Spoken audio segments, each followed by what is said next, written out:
خیال کیے ہوئے ہیں کہ صرف یہ کہنے سے کہ ہم ایمان لے آئے چھوڑ دیے جائیں گے اور ان کی آزمائش نہیں کی جائے گی، اور جو لوگ ان سے پہلے ہو چکے ہیں ہم نے ان کو بھی آزمایا تھا اور ان کو بھی آزمائیں گے، سو اللہ ان کو ضرور معلوم کرے گا جو اپنے ایمان میں سچے ہیں اور ان کو بھی جو جھوٹے ہیں۔ کیا وہ لوگ جو برے کام کرتے ہیں یہ سمجھے ہوئے ہیں کہ یہ ہمارے قابو سے نکل جائیں گے؟ جو فیصلہ یہ کرتے ہیں برا ہے۔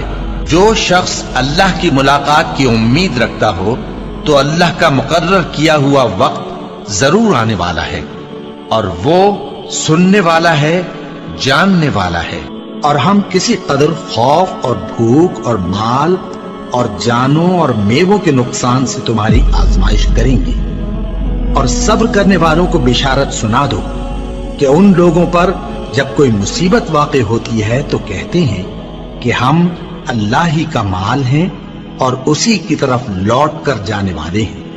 یہی لوگ ہیں جن پر ان کے پروردگار کی عنایتیں ہیں اور خصوصی رحمت بھی ہے، اور یہی سیدھے رستے پر ہیں۔ اور اے پیغمبر، ہم نے تم سے پہلے کسی آدمی کو بقائے دوام نہیں بخشا، بھلا اگر تم مر جاؤ تو کیا یہ لوگ ہمیشہ رہیں گے؟ ہر شخص کو موت کا مزہ چکھنا ہے، اور ہم تم لوگوں کو سختی اور آسودگی میں آزمائش کے طور پر مبتلا کرتے ہیں، اور تم ہماری طرف ہی لوٹ کر آؤ گے۔ کوئی مصیبت زمین میں اور خود تم پر نہیں پڑتی مگر بیشتر اس کے کہ ہم اس کو پیدا کریں ایک کتاب میں لکھی ہوئی ہوتی ہے، اور یہ کام اللہ کو آسان ہے، تاکہ جو فائدہ تمہیں حاصل نہ ہو سکا اس کا غم نہ کھایا کرو، اور جو تم کو اس نے دیا ہو اس پر اترایا نہ کرو۔ اور اللہ کسی اترانے اور شیخی بگارنے والے کو دوست نہیں رکھتا، اور ہم نے تمہیں ایک دوسرے کے لیے آزمائش بنایا، کیا تم لوگ صبر کرو گے؟ اور تمہارا پروردگار تو دیکھنے والا ہے۔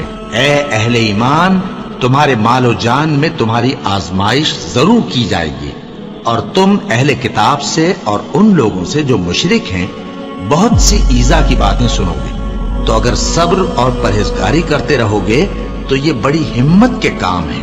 کیا یہ دیکھتے نہیں کہ یہ ہر سال ایک یا دو بار بلا میں پھنسا دیے جاتے ہیں، پھر بھی توبہ نہیں کرتے اور نہ نصیحت حاصل کرتے ہیں؟ اور جو مصیبت تم پر واقع ہوتی ہے سو تمہارے اپنے کرتوتوں سے، اور وہ بہت سے گناہ تو معاف کر دیتا ہے، اور تم زمین میں اللہ کو عاجز نہیں کر سکتے، اور اللہ کے سوا نہ تمہارا کوئی دوست ہے اور نہ مددگار۔ کیا تم یہ خیال کرتے ہو کہ یوں ہی بہشت میں داخل ہو جاؤ گے، اور ابھی تم کو پہلے لوگوں کی سی مشکلیں تو پیش آئی ہی نہیں؟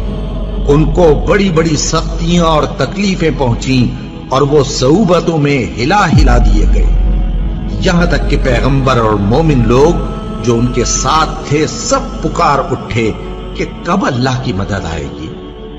دیکھو، اللہ کی مدد ان قریب آیا چاہتی ہے۔ اللہ کسی شخص کو اس کی طاقت سے زیادہ کا ذمہ دار نہیں بناتا۔ اچھے کام کرے گا تو اس کو ان کا فائدہ ملے گا، برے کرے گا تو اسے ان کا نقصان پہنچے گا۔ اے پروردگار، اگر ہم سے بھول یا چوک ہو گئی ہو تو ہم سے مواخذہ نہ کیجو۔ اے پروردگار، ہم پر ایسا بوجھ نہ ڈالیو جیسا تو نے ہم سے پہلے لوگوں پر ڈالا تھا۔ اے پروردگار، جتنا بوجھ اٹھانے کی ہم میں طاقت نہیں اتنا بوجھ ہم پر نہ رکھیو، اور اے پروردگار، ہمارے گناہوں سے درگزر کر اور ہمیں بخش دے اور ہم پر رحم